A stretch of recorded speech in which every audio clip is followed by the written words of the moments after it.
Bonjour à toutes et à tous et bienvenue pour cette nouvelle vidéo. Alors,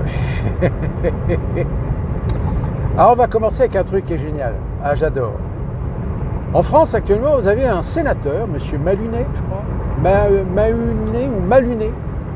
Enfin bref, c'est quelqu'un que j'avais déjà entreaperçu parce qu'il a cette éloquence dans ses discours qui sont en général bien structurés, bien acerbes, plaisants, on va dire, à l'écoute. Et qui apparemment a fait un discours très à charge contre les États-Unis et plus particulièrement contre Donald Trump et Elon Musk.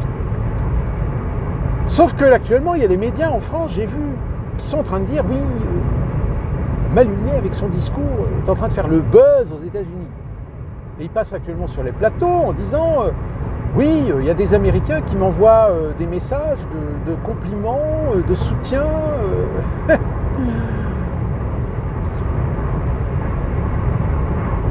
Non, en fait. Oui, certainement que CNN ou CBS, ils ont dû faire un petit truc de 30 secondes sur son discours.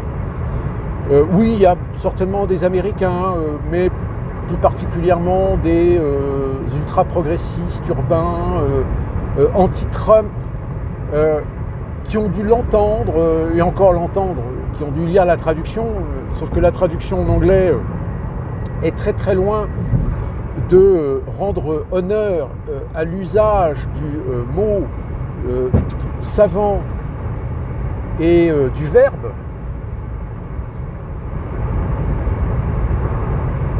À vrai dire, est-ce que les Américains ont véritablement compris le sens de ce que ça valait? Je pense pas. Mais voilà, on est en train de vous vendre, on est en train de vous vendre le bonhomme, comme quoi les Américains, ouais, c'est génial, c'est super ce qu'il a dit, et tout. Alors que, vous savez, les Américains, je vous l'avais déjà expliqué dans une vidéo sur la playlist USA, le peuple américain, c'est un peuple qui est très introverti, qui est sujet à un isolationnisme exacerbé. Ce qui se passe ailleurs, en très grande majorité, ils en ont rien à foutre. Mais oui, bien sûr, il y a des Américains lettrés, intellectuels, qui s'intéressent à la politique, qui s'intéressent à la géopolitique. Mais j'ai envie de dire, ces gens-là sont vraiment très marginaux. Marginaux à un point que, en réalité, c'est tellement insignifiant que ça n'a aucune valeur, que ça n'a aucune influence.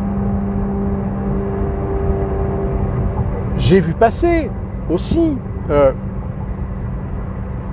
crois que c'est Idriss Aberkan qui a fait une démonstration montrant une carte des États-Unis où les républicains et les démocrates l'ont emporté par comté. Alors oui, bien sûr, par comté, la carte elle est très très rouge. Parce qu'encore une fois, après tout est une question de proportion. Vous avez du bleu, évidemment, sur les grandes zones urbaines, grandes zones métropolitaines, enfin mégalopoles, qui, pour la grande majorité d'entre elles, sont plutôt progressistes. Et du fait d'une concentration démographique importante, ça équivaut à peu près à une balance par rapport à une vingtaine ou une trentaine de comtés dont les populations sont beaucoup moins. Logique. Sauf que quelqu'un commençait à dire oui, mais Idriss Aberkan, regardez, au niveau démographique, c'est quand même une majorité d'Américains dans les grands centres urbains qui ont voté pour Kamala Harris, blablabla, blablabla. Oui, sauf que le problème, il y en a que 74 millions qui ont voté à Kamala Harris, et il y en a 76 millions qui ont voté Donald Trump. C'est-à-dire que là, tu peux même essayer de jouer toutes les cartes que tu veux pour montrer, regardez, toutes les grandes zones urbaines, là où il y a le plus grande concentration de population, c'est la preuve que Les Américains ont majoritairement voté pour les démocrates. Non, parce que le vote populaire, il y a quand même 2 millions d'écart entre les deux.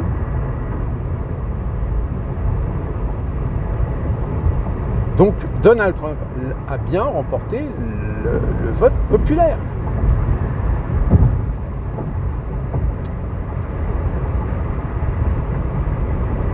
Alors l'Ukraine, bah oui, mais l'Ukraine, qu'est-ce que vous voulez que je vous dise? Là, ça continue, hein, les discours va-t-en-guerre, oui, il faut une armée européenne, oui. Alors actuellement, la question c'est oui, mais on l'équipe comment? Alors on a appris que Dassault va augmenter sa production de Rafale. Ah, ne serait-ce que déjà, on lui a promis sans doute l'exclusivité,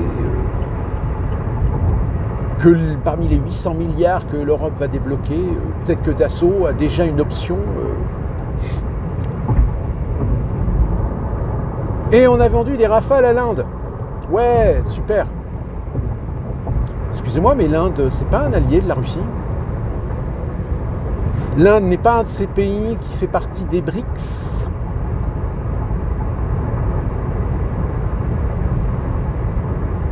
Donc vous êtes en train de vendre des Rafales à un pays qui pourrait demain être avec l'ennemi. Quand est-ce qu'à un moment donné, vous allez arrêter de prendre les gens pour des cons?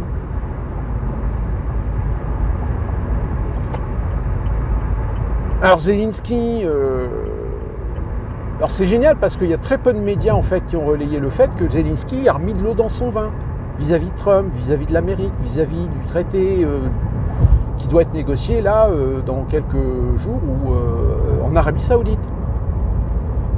Sauf que t'en as très clairement à l'Europe, ils veulent pas de ce traité, ils veulent la guerre. Ils veulent que la guerre continue.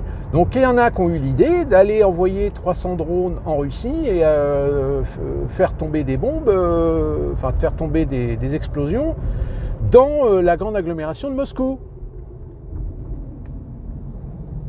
Très clairement, c'est une volonté de saborder les négociations. Et puis là, on ne peut pas dire que les drones sont guidés par les Américains, hein, parce que Donald Trump, il a coupé les vivres, enfin, il a coupé les réseaux, mais apparemment, il va les remettre quand même. Il fait un geste. Mais il n'empêche que j'ai l'impression qu'à l'échelle européenne, il y a des petits va-t-en-guerre qui sont en train de faire jouer des coudes pour foutre en l'air le traité de paix. Et j'ai même envie de vous dire que je soupçonne qu'à l'Union européenne, il y a des gens qui, si jamais les négociations aboutissent, si jamais il y a un cessez-le-feu, si jamais il y a un truc négocié, ils vont tout faire pour créer des false flags. Ils vont tout faire pour pousser à ce que la Russie, ou qu'il y ait des attaques qui seront imputées à la Russie. Là maintenant, regardez, ah ça y est, la Moldavie, c'est la Moldavie qui est menacée. Oh mon Dieu, la Moldavie est menacée par les Russes. Puis après, ça va être quoi? Ça va être l'Estonie, ça va être la Lituanie, ça va être la Lettonie, ça va être la Pologne. Ouais, mais tout ça, faut alimenter l'information pour cacher le fait que le gars, là, en Roumanie, ça y est, hein, il a été éjecté. Hein. Ils ont réussi à faire un processus de telle manière à ce qu'il soit inéligible. Vous savez qu'en Roumanie, les élections présidentielles qui ont été annulées sous prétexte parce que TikTok, influence russe. Excusez-moi, mais aux États-Unis, quand il y a eu l'élection présidentielle, Kamala Harris, sur TikTok, Instagram, Snapchat, hein? Pas? Non? Enfin, je sais pas, hein? Et même chez vous en France, sur TikTok, Instagram, Facebook, X, combien ils ont été à militer pour Kamala Harris? Excusez-moi, mais j'ai envie de dire attention, les Français, vous êtes laissés influencer par les Américains? Ah, mais c'est pas pareil. Les Américains sont nos alliés. Ah bon? Ah oui, sur le papier, oui. Mais dans les actes, on ne peut pas dire que les Américains, oui, ils sont nos alliés à partir du moment où nous sommes soumis. Ils sont nos alliés à partir du moment où on a le doigt sur la couture. Oui, là, ils sont nos alliés. Mais sinon, les Américains, en règle générale, ils ne partagent pas. Ils prennent. Et ils prennent sans demander. Seulement ça aussi. Là, aujourd'hui, on a perdu un allié. Non, vous n'avez pas perdu un allié. En fait, peut-être que là, vous avez la chance de vous être extirpé du giron, de l'influence américaine. Quoique, je répète encore, faites la liste actuellement de tous ces politiciens de premier ordre que vous avez à la télévision et allez les chercher en tant que membres des American Young Leaders. Bon, American Young Leader, hein, on est d'accord, c'est le passage obligé pour certains politiciens français s'ils veulent réussir à faire une carrière, voire même peut-être espérer être candidat à la présidentielle.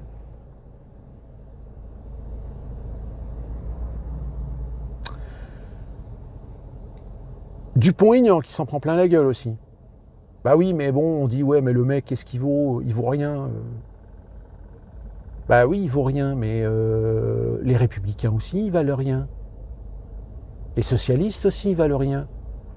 Les écologistes valent rien. Et pourtant, enfin, je sais pas, hein, mais vous voulez que je vous rappelle les résultats du premier tour des élections présidentielles en 2022?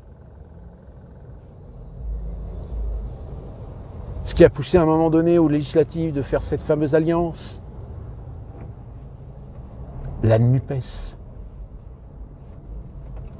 Ou après le Front populaire, le nouveau Front populaire, le NFP.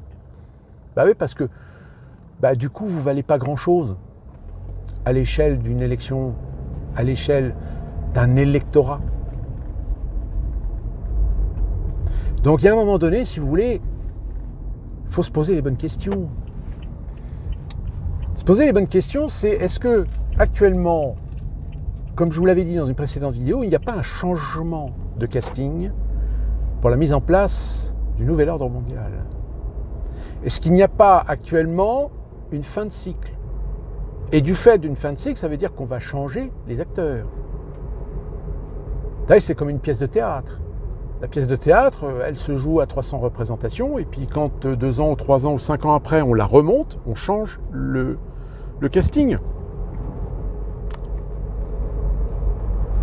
J'ai l'impression que tous ceux qui étaient persuadés d'être des acteurs importants pour la grande mission de la grande Europe fédéraliste, supranationale, peut-être que le projet, il est en train de tomber à l'eau.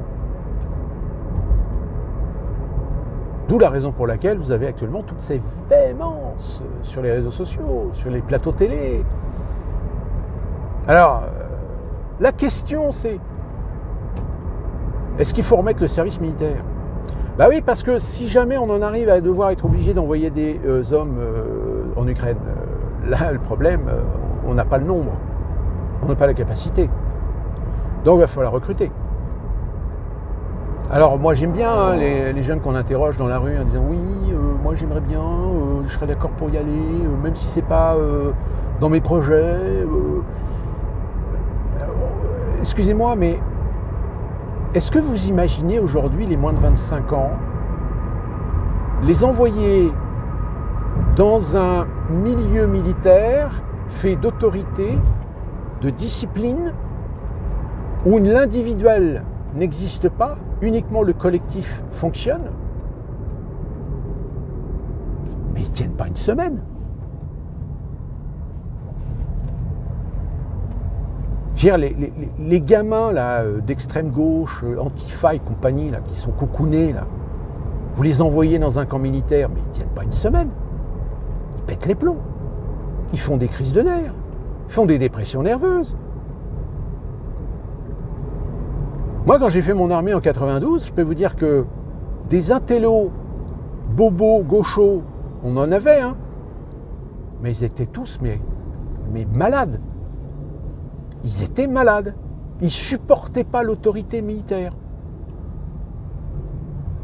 Il y en a quelques-uns qui ont fait des dépressions nerveuses. Sauf qu'aujourd'hui, proportionnellement, j'ai envie de dire, ceux qui sont pro-ukrainiens contre la Russie, c'est pas forcément des gens de droite.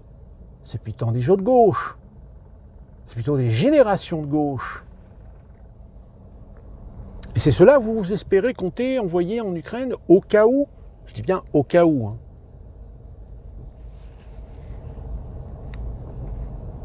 Mais vous allez prendre une déculottée. Hein.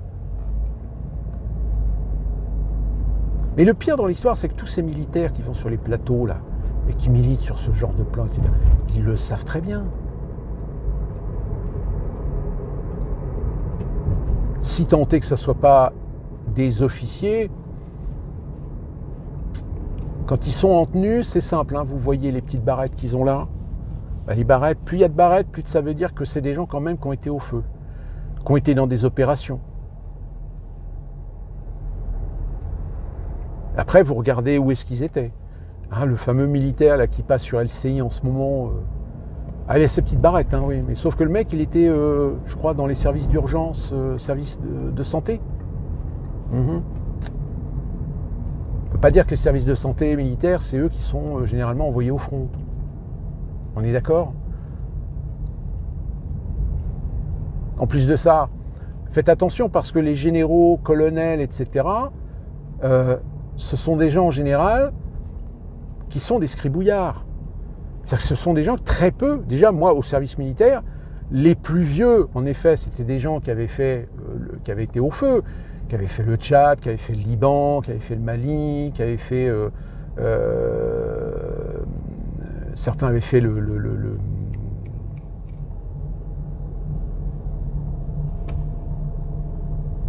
pas le Yémen, mais le Rwanda. Putain, je cherchais.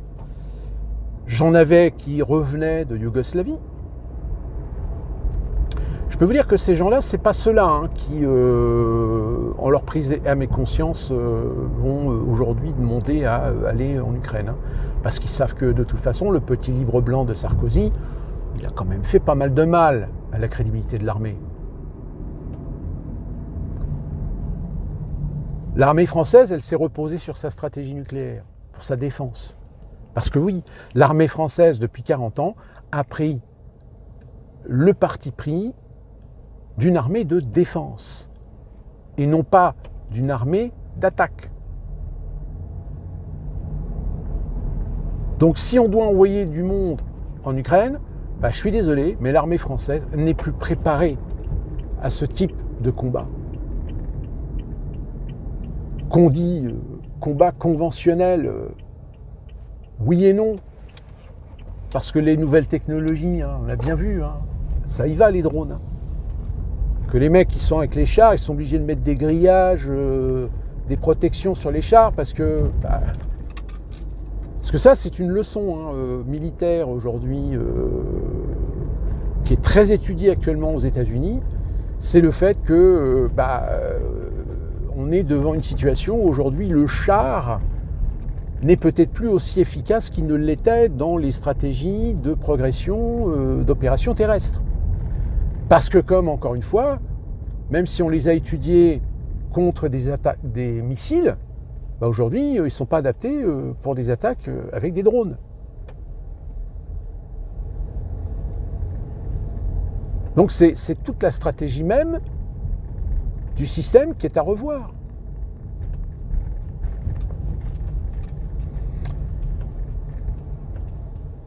De toute façon, la guerre en Ukraine est une guerre qui devient technologique. Elle devient technologique parce qu'en dehors de l'usage de drones, vous avez des missiles téléguidés, vous avez des cyberattaques, vous avez des... Alors les cyberattaques, ça c'est ce que Macron vous a dit, sauf qu'encore une fois, il vous a raconté des carabistouilles parce que il faut savoir qu'aujourd'hui, le pays qui fait le plus d'attaques sur la France et même les États-Unis, c'est la Chine. C'est pas la Russie. Alors que la Russie s'attaque aux pays européens, oui, sans doute. Mais attention, on va être très clair. Ce que l'on accuse les Russes de faire, on le fait aussi. Mais c'est ça qui est formidable dans les discours médiatiques. C'est on est vertueux. Nous, on est les gentils, donc on ne fait pas de mal à personne. Par contre, c'est les autres qui font mal aux gens, qui font des choses pas bien. C'est les autres qui sont méchants. Mais nous, on est gentils. Ah oui, mais excusez-moi, mais à partir du moment où les technologies, le piratage, les cyberattaques, etc., c'est-à-dire que nous, on ne fait rien. On se fait attaquer, mais nous, on n'attaque personne. À qui vous allez faire croire ça, sérieusement? Donc c'est donnant. T'attaques, tu te défends. Pourquoi? Parce que celui qui t'a attaqué, il va t'attaquer aussi. C'est de bonne guerre. Sauf qu'on est en train de t'expliquer un narratif infantile. Ah mais vous comprenez, mais la Russie elle fait des cyberattaques contre nous. Waouh. Et le pire, c'est qu'il y a des gens qui le suivent. Pour mémoire, alors je ne calcule pas, faut pas calculer par rapport au nombre de Français, au nombre de foyers fiscaux, c'est-à-dire que les Français qui payent des impôts. Mais si vous prenez tout ce que la France a donné à l'Ukraine, alors on est d'accord, c'est pas de l'argent gratuit, c'est de l'argent qu'on emprunte. Et l'argent qu'on emprunte, il faut le rembourser. Et qui c'est qui le rembourse? C'est vous. Donc avec 68 millions d'habitants, 68 millions d'habitants aujourd'hui, ça fait presque 267 € par an que vous allez devoir rembourser. Rien que pour le prêt ukrainien. Rassurez-vous, vous n'êtes pas les pires. Les pires, c'est les Danois. Alors, eux, ils sont déjà à plusieurs milliers d'euros par tête de pipe. Normal, parce qu'ils sont que 6 millions. Donc, mais là encore, c'est une répartition par nombre d'habitants. Donc après, il faut faire la répartition par foyers fiscaux. Et là, à mon avis, si ma mémoire est bonne, je crois que sur les 68 millions d'habitants en France, vous êtes 48 millions, je crois, à payer des impôts.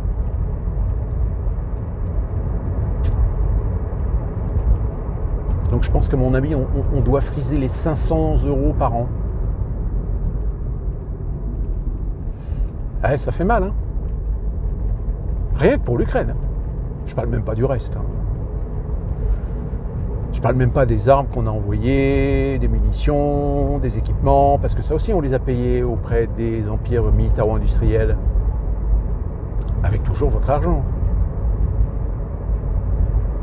La facture, c'est pour ça qu'aux États-Unis, il y a beaucoup d'Américains qui disent ouais non mais ça va. Déjà qu'on subit l'inflation, c'est pas pour encore avoir nos impôts qui augmentent parce qu'il faut défendre l'Ukraine. Puis d'après nous, l'Ukraine, qu'est-ce qu'on en a à foutre? C'est la démocratie. C'est une démocratie qui se fait agresser par le méchant Poutine.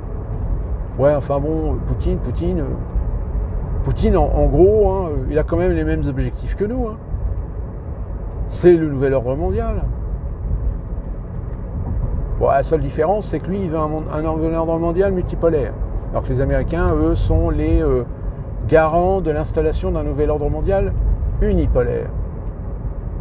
Parce que, évidemment, ils sont persuadés que c'est eux qui vont avoir le pouvoir. C'est à eux que va revenir le trophée, le trône de ce nouvel ordre mondial. Après l'OTAN, oui, comprenez, l'OTAN, oui, mais l'OTAN, attendez, depuis combien de temps qu'on vous dit que l'OTAN, c'était la succursale militaire américaine? Et que de toute façon, quel que soit le pays de l'OTAN qui saisit les institutions de l'organisation, c'est les Américains qui décident. Donc là, les Américains, Donald Trump, il dit non, moi, terminé. Donc si il n'y a pas d'action américaine au sein de l'OTAN, je rappelle, toute la stratégie, toute la logistique est sous commandement américain. Hein, je rappelle que c'est ce qui avait fait la petite querelle entre De Gaulle et Eisenhower, parce que De Gaulle avait demandé, ça serait bien que le commandement militaire soit partagé. Et Eisenhower, il a dit, non, tu vas te faire foutre. On a dépensé des millions et des milliards de dollars pour vous libérer pendant la Seconde Guerre mondiale. Donc là où nous, aujourd'hui, on garde le leadership. Logique. En plus, nous, on a le plus gros budget militaire. On a la plus grosse armée. Donc tu vas pas faire une tournante et mettre le jour où ça a besoin la direction militaire, un Autrichien, un Allemand ou un Français pour diriger l'armée américaine. T'es taré.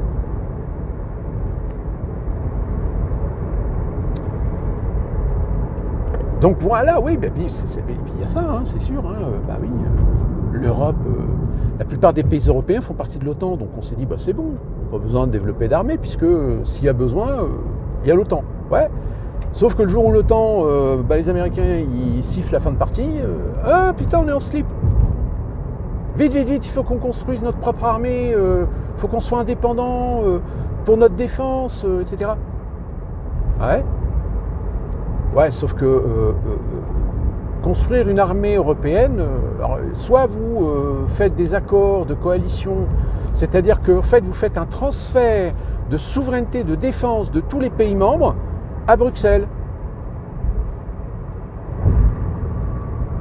Mais dites-moi, c'est bien ce qu'est le projet, le transfert des souverainetés des pays membres.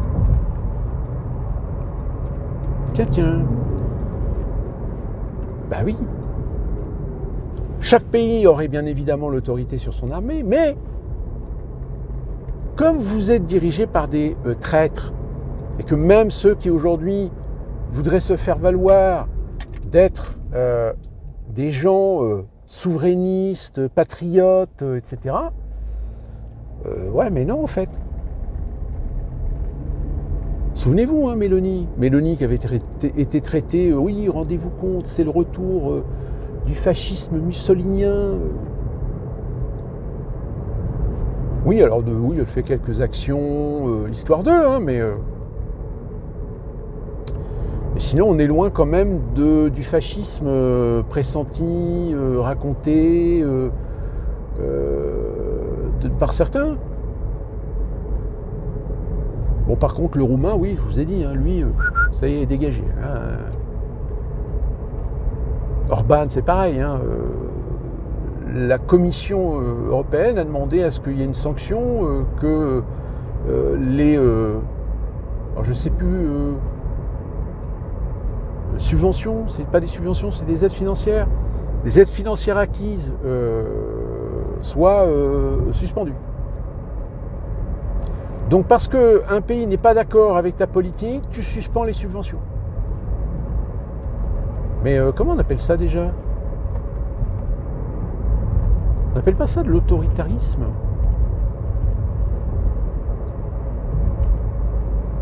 Donc si vous voulez, il y a un moment donné où l'action qui est commise pour essayer de préserver la petite sphère élitiste qui s'est accaparé les leviers, les pouvoirs, dans cette mission d'installer un nouvel ordre mondial, alors que finalement aujourd'hui, on est en train tout simplement de changer le casting, vous comprenez que ces gens-là, ils sont rageux.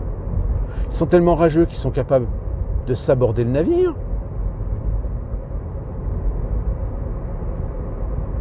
De saborder le navire en accusant les Américains ou les Russes. Allez savoir, parce que c'est pareil, hein, on fait des débats pour essayer de convaincre l'opinion. Sauf que dans les débats, ils font pas gaffe. Il y a quand même des gens qui disent ouais, mais enfin bon, on dit que Russe a attaqué l'Ukraine. Bon, c'est sûr, c'est pas bien. Mais pourquoi il a attaqué l'Ukraine ? Parce qu'il a des idées d'expansion ? Est-ce que c'est pas plutôt parce qu'en Ukraine, il y a du russophone ? Avec les russophones, on a bien senti que les mouvements secteur droit avec les Azov, on n'était pas loin du génocide. On se souvient de ce qui s'est passé à Odessa, hein, quand même. Donc Poutine, il s'est dit, bah tiens, ce serait peut-être bien quand même que je profite de la situation pour protéger à la fois mes compatriotes russophones ukrainiens, puis par la même occasion, bah, hop, je prends des territoires historiquement qui, de toute façon, ont toujours été plus ou moins russes. Ah bah oui, mais même ça, hein, ça, faut pas le dire, ça. Bah oui, parce que vous comprenez, si on commence à faire du détail dans l'histoire, il y en a même qui osent. Hein. J'en ai vu un qui a commencé à dire sur le propos de Poutine qui avait fait une référence sur Napoléon. Il y en a un qui a commencé à dire, oui, enfin, je rappelle quand même Napoléon III, il a battu les Russes pendant la guerre de Crimée. Hein. Et tac. Oui, sauf que connard, il ne parle pas de Napoléon III, Poutine, il parle de Napoléon Ier. Napoléon Ier qui s'est cassé les dents en Russie. Tout comme Hitler s'est cassé les dents en Russie. Donc l'Union européenne, même avec la plus grande armée du monde, elle peut toujours essayer d'envahir la Russie. Hein. Elle s'y cassera le nez aussi. C'est un pays qui est tellement vaste, tellement grand, que tu ne pourras jamais le dominer. Le seul moyen de détruire la Russie, c'est de le détruire par les institutions. C'est-à-dire faire tomber les institutions, mettre un pignouf qui installera une démocratie fantoche sous contrôle occidental, puis voilà. Mais envahir la Russie, qu'est-ce que tu vas aller faire envahir la Russie? Tu ne pourras jamais envahir la Russie. Mais bon, c'est là qui croient. Hein. C'est-à-dire quand les Ukrainiens ont pénétré du côté de Koursk, on a bien vu les narratifs des gros titres. Oui, l'Ukraine envahit la Russie. Oui, ouais. Non. L'Ukraine a pénétré en Russie, oui, mais n'envahit pas la Russie. Les mots ont un sens, bordel de cul de merde. Sauf que là, on a l'impression qu'en fait, c'est pas à vous qui s'adressent les médias. En fait, ils s'adressent à tous les neuneux, à tous les crétins, à tous les débiles, à tous ceux qui ne réfléchissent pas, à tous ceux qui sont atrophiés du bulbe, à tous ceux qui ne vivent que par le jeu vidéo, par les loisirs, par le chichou. Ceux-là même, hein, qui un jour, si on leur envoie un petit papier en disant « bah voilà, vous êtes incorporable à l'armée », ce seront les premiers à se barrer, à déserter. Attention, hein, parce que là, les lois ont été modifiées. Hein.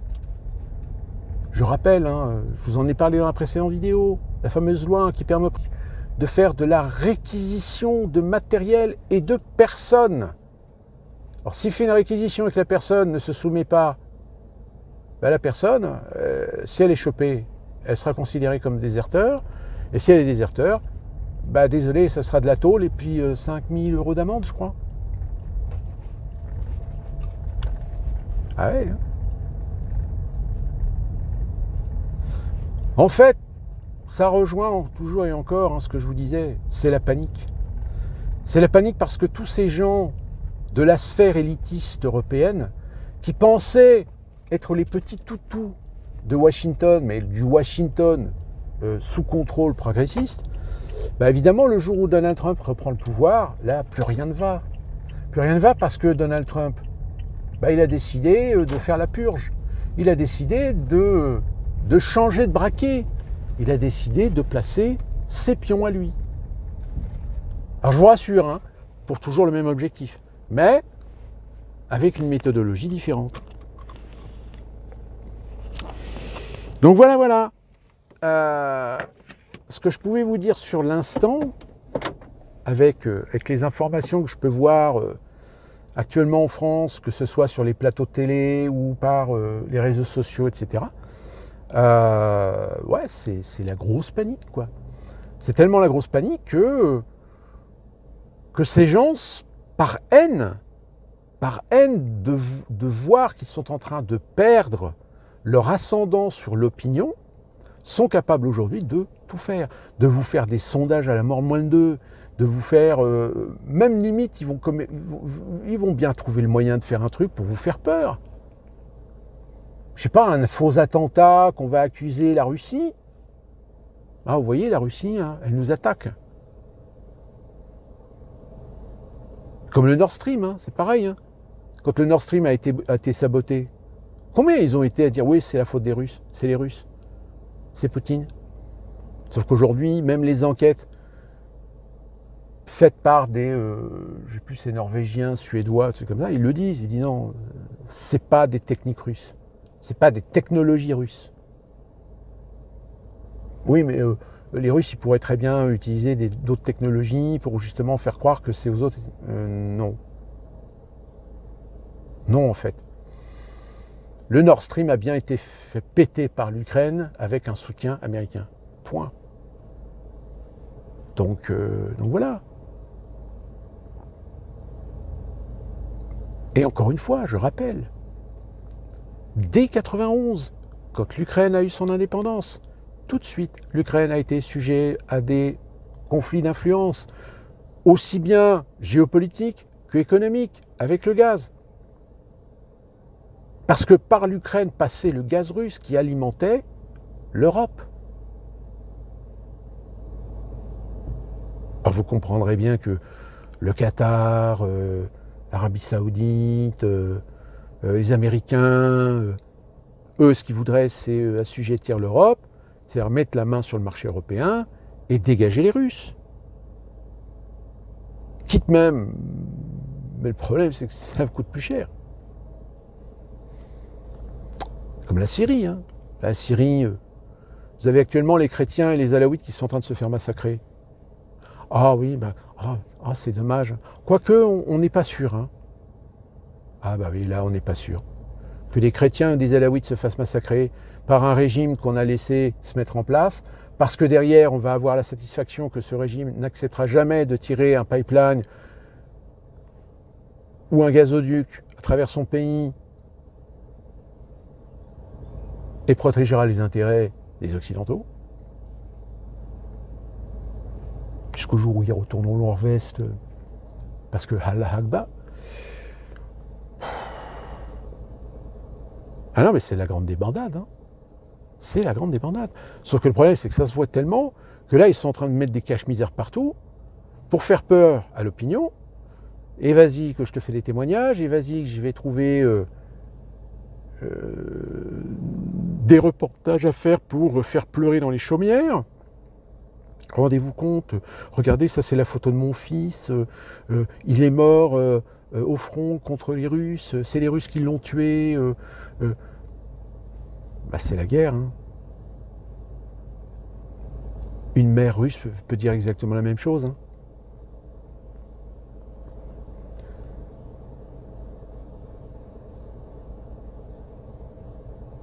Donc en fait, pour résumer, vous avez des acteurs qui sont en train de changer l'équation, qui sont en train de changer les logiciels. Sauf que ça ne plaît pas à des gens qui se croyaient être ceux qui étaient les détenteurs du pouvoir. Sauf qu'aujourd'hui, ce pouvoir, on est en train de leur retirer. Les capacités qu'ils avaient sous couvert d'eux sont en train de disparaître. Alors oui, que ce soit Trump ou Musk, c'est pas les personnalités les plus parfaites qui soient. On est d'accord. Mais j'ai envie de dire, si vous avez envie d'accélérer le mouvement, si vous avez envie de secouer des cocotiers, vous n'allez pas le faire vous-même, vous allez trouver des gens pour le faire à votre place. Comme ça, vous gardez les pieds au sec. Vous allez utiliser des fusibles. Ben ouais. Logique.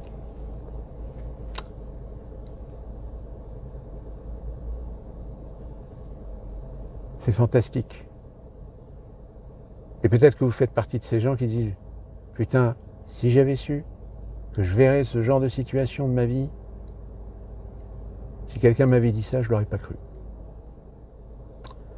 D'ici là qu'on se retrouve pour une prochaine vidéo, portez-vous bien, soyez alertes, et faites très attention parce que là on est au summum de toutes les propagandes et manipulations d'opinion pour dire tout et n'importe quoi. Bonjour, puis du mieux.